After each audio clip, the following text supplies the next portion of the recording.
আমার কাছে ঠিক না হওয়া ফোনের ভিডিও অনেকেই দেখতে চান। তো আজকে এ ধরনের একটি কাজ নিয়ে আসলাম যে ফোনটি আমি ঠিক করতে পারিনি বা আমার কাছে ঠিক হয়নি কোনো এক সময়। তো এই ফোনটি আবার পাঠিয়েছেন আমার কাছে। বিষয়টি আপনাদের সাথে শেয়ার করছি।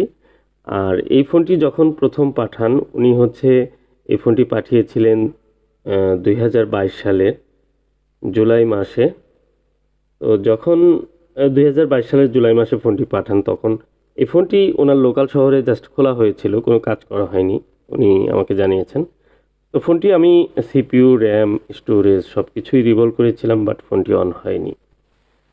তো এই ফোনটি যখন উনি পাঠান ঠিক ওই সময় থেকে ২৪ ঘন্টা বা ৪৮ ঘন্টার মধ্যে উনি আমাকে অসংখ্যবার ফোন করেন। আমি এক পর্যায়ে বিরক্ত হয়ে ফোনটি প্রপারলি না দেখেই রিটার্ন করে দেই। যেটি ওনার সাথে আমি শেয়ার করেছি যে, আপনি আমাকে এত পরিমাণে ফোন দিয়েছেন যে আমি বিরক্ত হয়ে ফোনটি পাঠিয়ে দিয়েছি। আর এই ফোনটির যে কন্ডিশন ছিল সেটি হচ্ছে ফোনটির উপরে যে কপারের লেয়ার এগুলো সব খোলা ছিল। যিনি এর আগে ফোনটি দেখেছিলেন আমার আগে, তিনি হয়তো ফোনটিতে হিট দিয়েছিলেন। যদিও বিষয়টি এখন খেয়াল নেই, অনেক আগের কথা। এই ফোনটির আমি এখন প্রপার চেক করব। আর আমি যেহেতু সিপিইউ রিমুভ করেছিলাম, RAM রিমুভ করেছিলাম, এগুলো কোনোটি ড্যামেজ হওয়ার মতো আসলে কিছু হয়নি। যদি হয়ে থাকতো তাহলে দ্বিতীয়বার এই ফোনটি আমি নিতাম না। তো এই ফোনটিতে মূলত যদি প্রয়োজন হয় আমি প্রয়োজনে সিপিইউটি রিপ্লেস করে নতুন সিপিইউ ইনস্টল করব এবং কি সমস্যা আছে সেই বিষয়গুলো দেখে আপনাদের সাথে শেয়ার করব। তো একটি ফোন আনসাকসেস হতেই পারে। আর কিছু সময় আছে যে আমরা যারা টেকনিশিয়ান যারা কাজ করি, আমাদের ব্যস্ততা থাকে, প্রচুর পরিমাণে কাজের চাপ থাকে অনেকের। আর এই কাজের সময় যদি বারবার ফোন দেওয়া হয় একটি বিষয়ে, আমরা কিন্তু বিরক্ত হয়ে অনেক ফোন রিটার্ন করে দেই। তো ভাই আবদুল্লাহ ইবনে উনি আমার সাথে কানেক্টেড ছিলেন এবং মাঝে যোগাযোগ করতেন। তখনই কথা হয়েছিল যে নতুন সিপিইউ আসলে আমি ফোনটি নিয়ে ট্রাই করব এবং তখন ইউএফএসের যে পার্টিশন চেকআপ সেটিও করা হয়নি ওই সময়ে। যে কারণে আমি ফোনটি দ্বিতীয়বার পাঠাতে বলি এবং কি আমি চেক করব যে ইউএফএসটি ঠিকঠাক রয়েছে কিনা, পার্টিশনে প্রবলেম আছে কিনা। যদি কোনো সময় এই ধরনের ইউএফএসে হিট লেগে পার্টিশন প্রবলেম হয়, সেক্ষেত্রে কিন্তু এই ফোনগুলো আবার রান করা সম্ভব এই আইসি দিয়ে।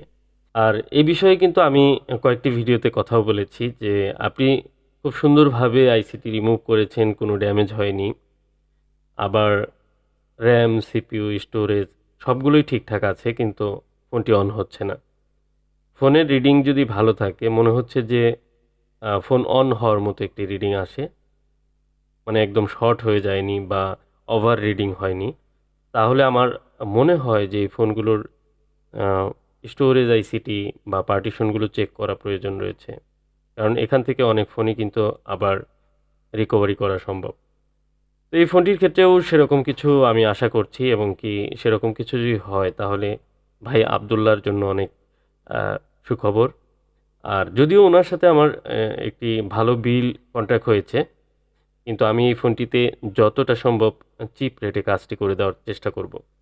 তো দেখুন সিপিইউ আমি অলরেডি রিভলভ করে নিয়েছি। আর এই সিপিইউ কিন্তু এর আগেও আমি যখন এই ফোনটি আমার কাছে পাঠিয়েছিল ১ম, তখন কিন্তু আমি এই ফোনটিতে একাধিকবার রিভলিং করে ট্রাই করেছিলাম। আর অতিরিক্ত ফোন দেওয়ার কারণে আমি ফোনটি রিটার্ন করে দেই। আর পৃথিবীতে সব মানুষ কিন্তু একরকম হয় না। যদিও উনার সাথে আমার এই ফোনটি পাঠানোর আগে কনট্যাক্ট হয়েছে যে আপনি আমাকে জ্বালাবেন না। যদি অতিরিক্ত ফোন দেন, বেশি মেসেজ দেন তাহলে কিন্তু আমি ফোনটি রিপেয়ার করতে পারব না। মানে আমাদের ঠান্ডা মাথায় একটি কাজ করতে হয়। বারবার একটি ফোন নিয়ে প্রেশার দেওয়া যাবে না। তো এই ফোনটি কাজ করার আগ পর্যন্ত ৩-৪ দিনের মধ্যে উনি ৫০ বারের অধিক কিন্তু আমাকে ফোন মেসেজ দিয়েছেন। তো যেহেতু এ ধরনের অনেক ক্লায়েন্টের সাথে আমাদের একসঙ্গে প্রতিদিন যোগাযোগ করতে হয়, আপনারা হয়তো এই বিষয়গুলো বুঝেন না বা দেখেন না। যে কারণে আমি সবসময় বলে থাকি, অল্প সময়ে আপনার মূল্যবান কথাটি যেটি প্রয়োজনীয় সেটি বলার চেষ্টা করুন। একবার বললেই এনাফ। তো যা হোক আমি সিপিইউ এবং RAMটি সুন্দরভাবে রিভলভ করে ইনস্টল করছি। আর এই ফোনটির যে ইউএফএসটি রয়েছে সেটি অলরেডি আমি প্রোগ্রামিংয়ে দিয়েছি এবং সেখানে কিছু পার্টিশনে প্রবলেম পেয়েছি। লোন পার্টিশন 0 মোটামুটি ঠিক আছে। কিন্তু বাকি যে লোন পার্টিশনগুলো রয়েছে সেগুলো সব প্রবলেম রয়েছে এবং সেগুলো আমি রিপেয়ার করে নতুন করে ফোনটিকে রিকনফিগ করে দেব এবং ফোনটি প্রোগ্রামিং শেষ হলে আশা করি ফোনটি অন হবে। এবং আমি কোয়ালকম পোর্ট চেক করে নিচ্ছি, কারণ স্টোরেজ আইসি ছাড়া আমাদের এই ফোনটি কিন্তু পোর্ট করবে, র্যাম ছাড়াও পোর্ট করবে। শুধু সিপিইউ লাগিয়ে আপনি কম্পিউটারে চেক করতে পারেন, কোয়ালকম পোর্ট আসবে কিছুক্ষণের মধ্যেই। এবং র্যাম লাগিয়েও কিন্তু কোয়ালকম পোর্ট আসবে যদি আপনার স্টোরেজ আইসি বা ইউএফএসটি না লাগানো থাকে। তো যাই হোক, আমার প্রোগ্রামিং শেষ, আমি অলরেডি কিন্তু ইনস্টল করে দিয়েছি ইউএফএসটি। আর আমি আশা করি যে ফোনটি রান হয়ে যাবে, কারণ ফোনের যে ইউএফএস, র্যাম, সিপিইউ সব কিছু ভালো আছে।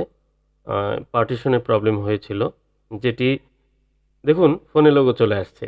আসলে অনেক ভালো লাগলো ফোনটি রান হতে। আর আব্দুল্লাহ ভাইয়ের একটি কনফিডেন্স ছিল আমার প্রতি, যে কারণে ফোনটি কিন্তু দ্বিতীয়বার আমার কাছে পাঠান।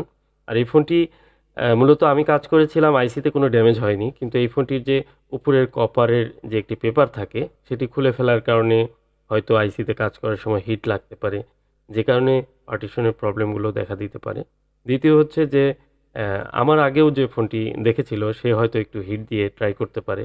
এই বিষয়গুলো থেকে আইসিটি যে কোনোভাবেই প্রোগ্রামিং প্রবলেম হতে পারে।